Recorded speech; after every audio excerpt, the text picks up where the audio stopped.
السلام عليكم ورحمة الله وبركاته. ازيكم حبايبي؟ عاملين ايه؟ يا رب تكونوا بخير وفي اسعد الاحوال يا رب العالمين. الراجل ده مستقصدني، كل ما اجي اعمل فيديو يطلع لي حد من البياعين يعمل الاصوات دي عشان يظهر معايا في الفيديو. معلش يا جماعة، تحملوا بقى، احنا في المناطق ال مش في كومباوند او كلام، منطقة عادية خالص، فاكيد فيها البياعين ماشيين يسترزقوا. ربنا يرزق الجميع يا رب. انا نسيت كنت هقول لكم ايه.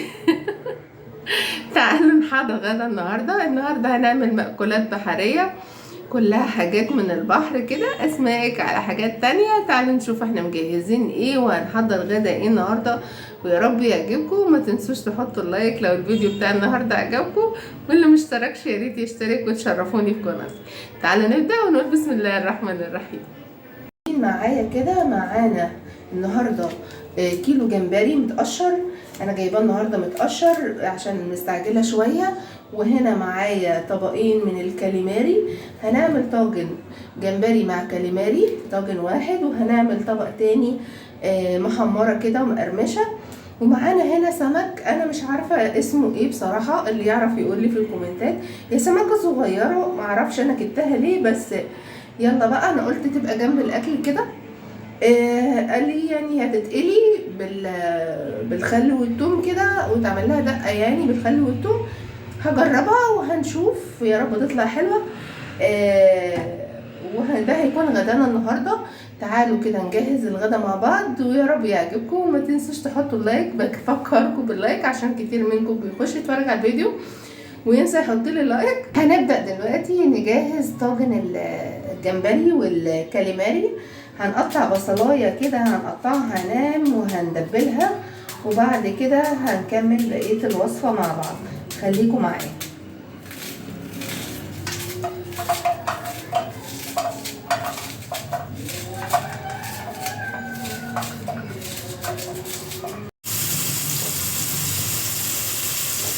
زي ما انتم شايفين معايا كده، احنا كده قطعنا البصله ناعم وحطينا شويه من الزيت، وهنقلبها كده لحد ما تفضل وتاخد اللون الذهبي. هنقلبها كويس. بتاع ده عامل قلق. قلنا لحد ما تاخد اللون الذهبي، وبعدين هنكمل بقيه الاضافات بتاعتنا للطاجن اللي احنا بنجهزه. خليكم معايا. بعد ما البصله وصلت للون الذهبي اللي انا عايزاه، انا عامله عصير الطماطم بتاعي مجهزاه. هنضيف عصير الطماطم،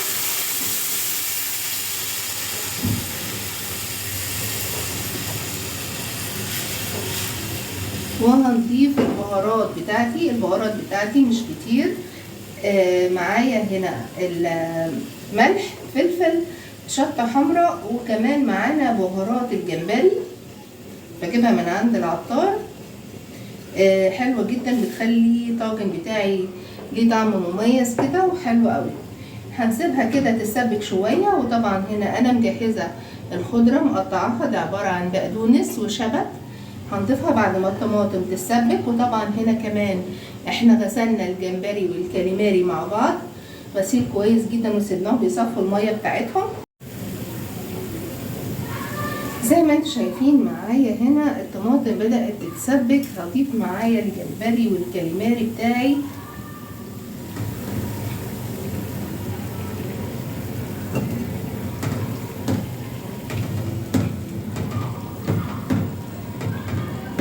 طبعا كده احنا حاطين البهارات وظابطين الملح بتاعنا وكل حاجة.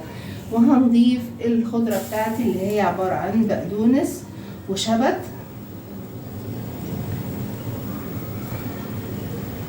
هنقلب كل ده مع بعضه وهنسيبه يستوي. طبعا الجمبري والمأكولات البحرية اللي زي الجمبري وكده، القشريات، ما بتاخدش وقت على النار، فانا مش محتاجه لها طماطم كتير علشان تقعد وتستوي فيها.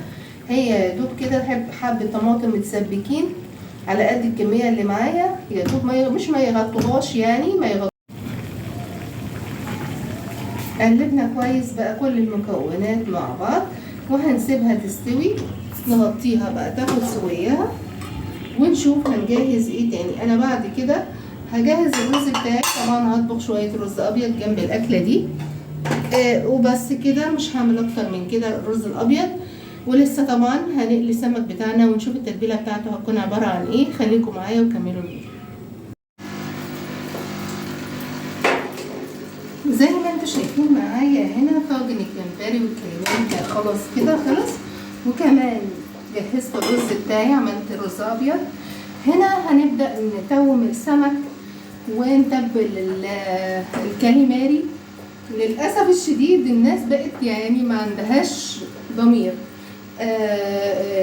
طبق الكاليماري المفروض ان انا الاقي فيه كاليماري، انا لقيت في الراس بتاع الكاليماري بس، يعني طبق فيه راس كاليماري بس، وانا شارياه على اساس انه يعني ايه كاليماري على بعضها مش راس بس. يعني مش عارفه اقول ايه، بس هي مش وحشه في التحمير ولا حاجه، بس المفروض ان هو يبيع زي ما بيقول. بس هنا انا لقيت الروس بس في الطبق التاني. يعني هنا انا حاطه توم على بهار سمك على كمون. انتوا شايفين انا قلبت الكاليماري بتاعتي في الدقيق، وحاطه الزيت على نار يسخن او ينقدح، وبعدين ايه هقلب كده كويس قوي، بغلفها بالدقيق بتاعي. ولو في نشا، بس انا النهارده وما لقيتش عندي نشا للاسف، بيخليها مقرمشه اكتر. هناخد كده نفردها ونجرب كده. لا الزيت بتاعنا سخن، نبدا بقى ايه نفرفطها كده من الدقيق عشان هي بتمسك في بعضيها، ونحطها في الزيت بتاعي.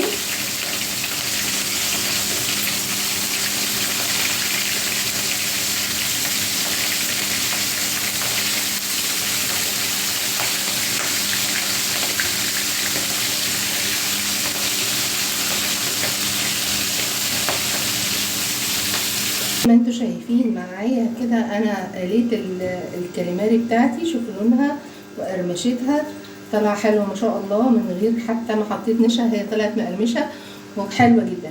هبدا دلوقتي اقلي السمك بتاعي، وبعد كده هنتبله بتتبيله تانية بعد ما يخلص من القلي. خليكم معايا نكمل الفيديو سوا ونشوف لاخر الفيديو الاكله بتاعتنا هيطلع شكلها ازاي. هبدأ اقلي السمك بتاعي. طبعا انا تبلته معاكم بنفس التتبيله بتاعه الكاليماري. انا مش هعمله بالدقيق، انا هقليه كده. هجرب اول مقلايه كده من غير دقيق، واشوف لو محتاج يلزق معايا او بيدوب كده يتقطع معايا او كده، هعمل المقلايه اللي بعد كده بالدقيق. بس انا هجرب كده اول مقلايه من غير.